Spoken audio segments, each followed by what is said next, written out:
Hey guys, how's it going? It is I, the real Randy Chavez, and finally, yes, I know it's the third video of the day. Usually it's the first, but we are coming at you with a Pokemon sales data video. Not too much to go over today. It's all a little scattered across many things. We have a Neogenesis a Meganium First Edition PSA 9, number 10. So this is one that is harder to grade, one that is more rare, better artwork in my opinion. So for $650. And then we had a Slowking First Edition PSA 8. I noticed it last night, and for 175, and not that that's well, it is a record price, but it's a record price because it has a double swirl. It's got a swirl over here, a swirl over here. I was like, oh, I should buy it, but I didn't, and I missed out. I should have bought it. Neogenesis is such a cool set. So many things that are uh, imperfect about the way that it was printed. There's so many things that so few PSA 10s getting high grades. Just yeah, it's really hard to do. Uh, Rocket set.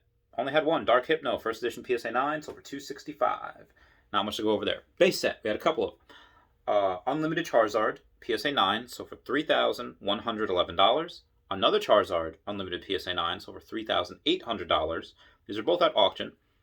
And we had a Gyarados base set, first edition PSA 9, so for $3,301. This is something that I have seen a little bit of a retrace, especially in the Charizard Unlimited. Charizard Unlimited is 1-0, and then people realize, oh, there's a fudge ton of these.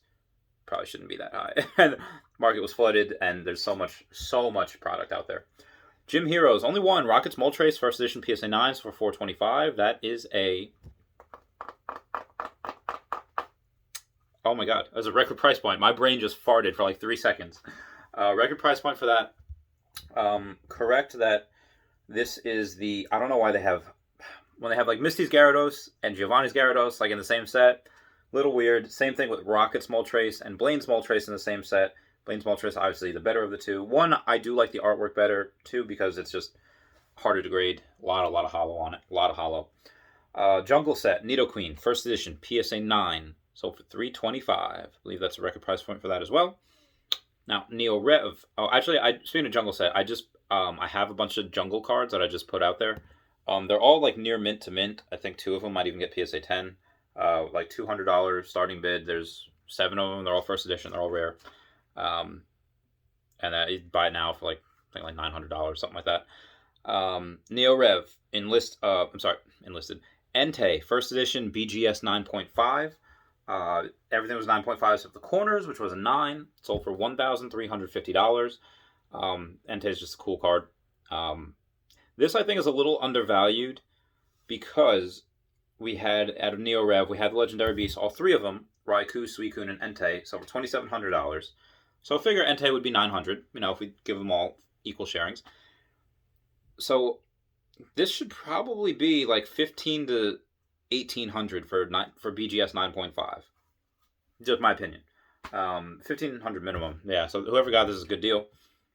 NeoRev has a couple of things that are really cool, like the Legendary Beasts. Fossil. We have a Raichu from Fossil, first edition PSA 9, so for $308. Not much to go over on Fossil. And Neo Destiny, also not much to go over, but we have a Houndoom, first edition PSA 10, so for $1725. It's a new record price point. Another one sold for like 16 something last week. So it did increase, not by a lot since last week, but definitely since the first one that sold, or the last one that sold, which is I don't know when, maybe earlier this year. Definitely did not hit the $1,000 mark. We are definitely in a seller's market, or I'm sorry, a buyer's market. Why is it a buyer's market? Because it is something that we have a lot more product than there is people wanting to buy. Now, everybody wants to buy, but there's just so much product out there. Everyone's undercutting everyone, and buyers are like, wait, why would I buy this for this price when it was this price last week, now it's this price, and there's another one for this price, and they're just going to wait for it to go down, or they're going to wait for an auction to come. And it's not like a lot of these products are staying there and people are just adding and it's insane. They're listed and they are getting sold, but they are getting sold at a slower rate than which others are listing. Now, some of these might be flippers trying to buy here and sell here, or some of these are actually people that are probably trying to flip, buying up here and saying like, all right, bought the new record price point, now the next one's definitely going to be higher. but it's not. It's going like this. So, oh my God, it's crashing. It's a bubble. It's crashing. It's going down. I need to sell right now. Classic mistake. Classic investing mistake. I had friends that do this with stocks, with Tesla and everything. Like, listen, I bought up here, and I was going down here, and there's no reason for it. Exactly, there's no reason for it. So you hold. Oh my God, the investing. I think it was Charlie Munger that said,